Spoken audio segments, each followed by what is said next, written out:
We are rounding out Mental Health Awareness Month with a conversation about burnout, specifically parental burnout. Our 9 News parenting expert, psychologist Dr. Sheryl Ziegler, here to talk more about this.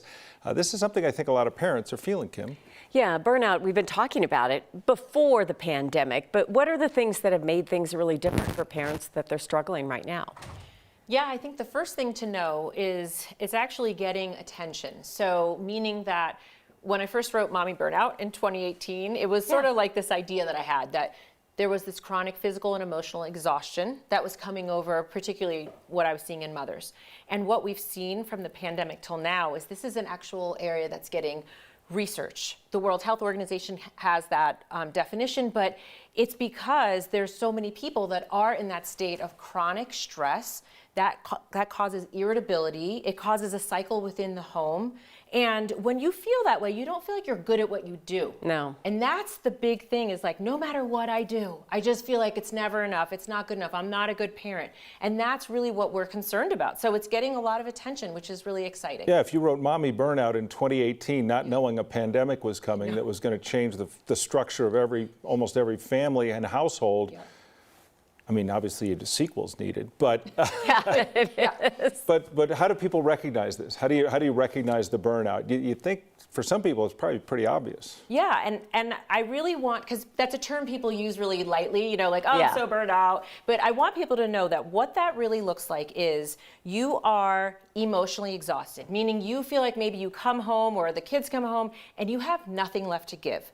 You are irritable. You have a hard time sleeping. You may have insomnia. You might wake up in the middle of the night. You might feel like your brain is never turning off. You might be forgetful. You might feel like, I don't know where I put things. I can't keep up with things. And it's really interesting because up until recently, still now, it's actually, if someone presents like that, a lot of times they'll get a depression diagnosis. Right. And I really like to say that I think there is a real difference between being burned out, which means chronic stress, being under chronic stress, versus feelings of depression.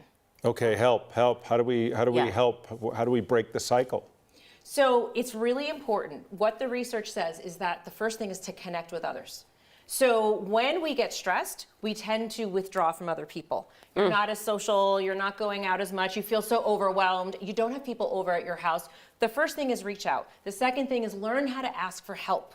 That's really important. People are not so great always at asking for help. Ask for help. And how to ask for help and who to ask for help? And who to ask, right? And how, like you're saying, like how to. Like, do you just say, and everyone's different, but do you just say, I need some help this weekend with the kids, or I could really use an hour, or could you drive my kids here? And the thing is, people will say, but everybody's busy, so why do I have the right to ask that? And it's because we feel good helping others.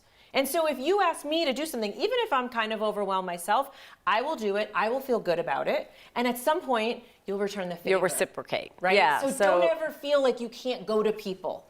You know, people want to help, and that's a huge misnomer that people have. Yeah. Well, it is important we reach out and do that and be aware of burnout. I've often said, you know, they give you maternity leave when your baby is born. You really need it when they're teenagers, when they're tweens, when they're, I mean, honestly, there's so many stages of your life. You could use it. So, yes. Well, we'll be aware. Thank you. Thank you. Parent burnout. Thank you, Dr. Burnout. Ziegler.